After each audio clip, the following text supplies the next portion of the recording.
Cumberland Falls State Resort Park was founded on August 21, 1931, as a result of generous donations from the DuPont family of Kentucky.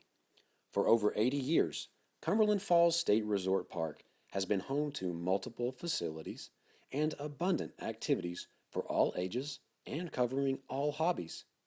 With visually stimulating wildlife, plant life, and picturesque settings, Cumberland Falls has endless possibilities.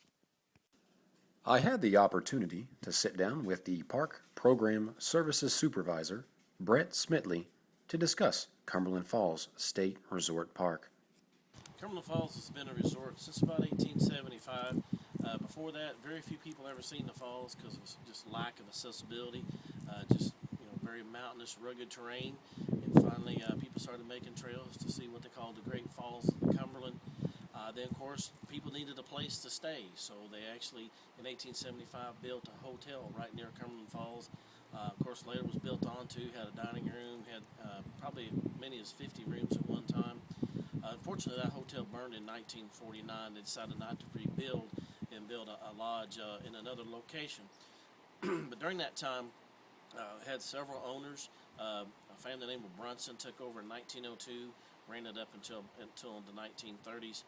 Of course, accessibility was always impeded people's progress getting here.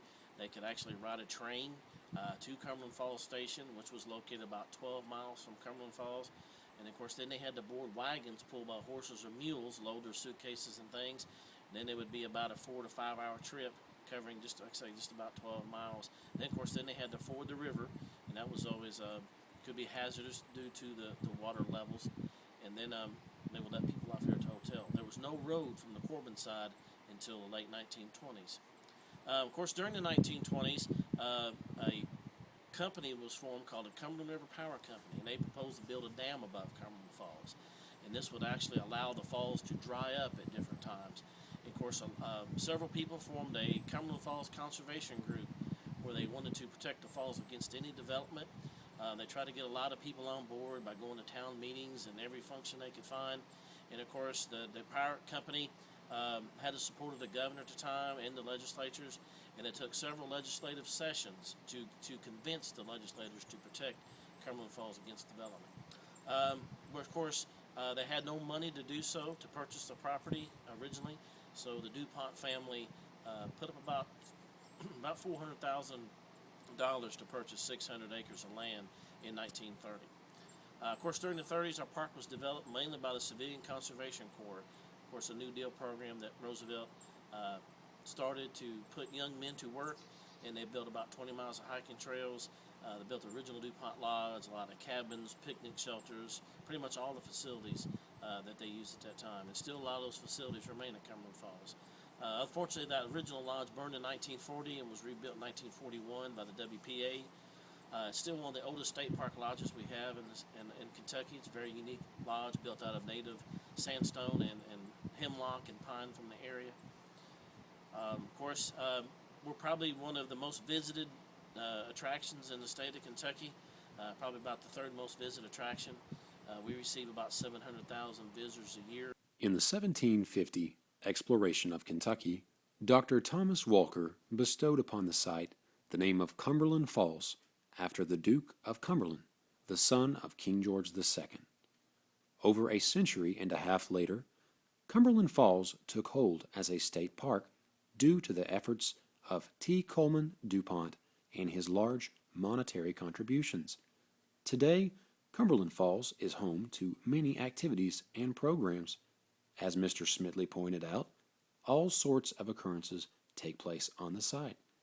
Whether you are an avid fisherman or a hiker with the desire to explore, Cumberland Falls is home to many avenues of fun.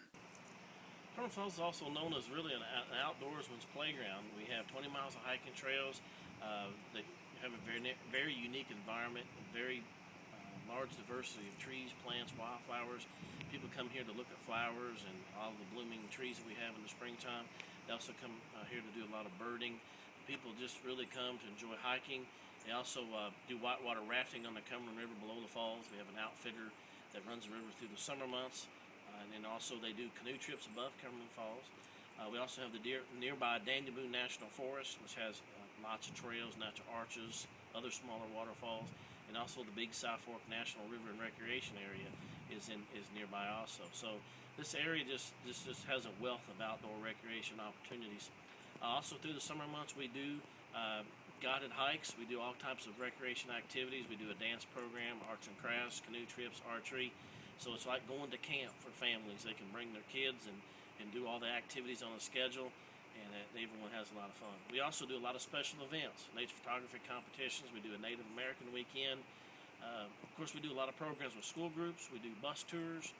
We do a lot of senior group programs, from educational and just general recreation activities also. We have 2 full-time naturalists, and so we're pretty much do activities year-round. Undoubtedly, the most attracting factor to the state park is the falls itself.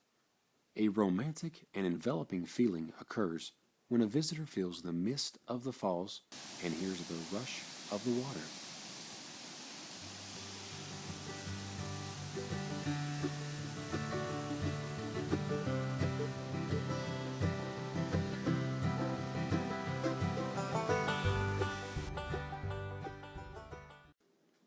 A rare and majestic phenomenon occurs at Cumberland Falls, known as the moonbow. One of our most famous things we're actually known for is a natural phenomenon called a moonbow. A moonbow is really just a rainbow at night created by the moonlight. Of course, in order to produce a moonbow, you have to have a clear sky, adequate amount of mist, and of course, very little fog. The better the atmosphere conditions, the better quality your moonbow is going to be. We're very unique in such a way. There's very few moonbows that occur at waterfalls. It's just a question of our topography, the relationship to the falls, to the moon. The viewer has to get between the water source and the light source to stand at the correct angle to be able to produce a moonbow. And it's just really a question of accessibility. Cumberland Falls State Resort Park is the perfect getaway. If you're looking for a weekend away that includes lodging as well as dining, then this is your kind of place. Maybe you're out for adventure and desire fishing, hiking, or camping, then Cumberland Falls has that too. If capturing that amazing footage on film or perfectly aligned scenery in dire need of being photographed, then welcome to Cumberland Falls State Resort Park.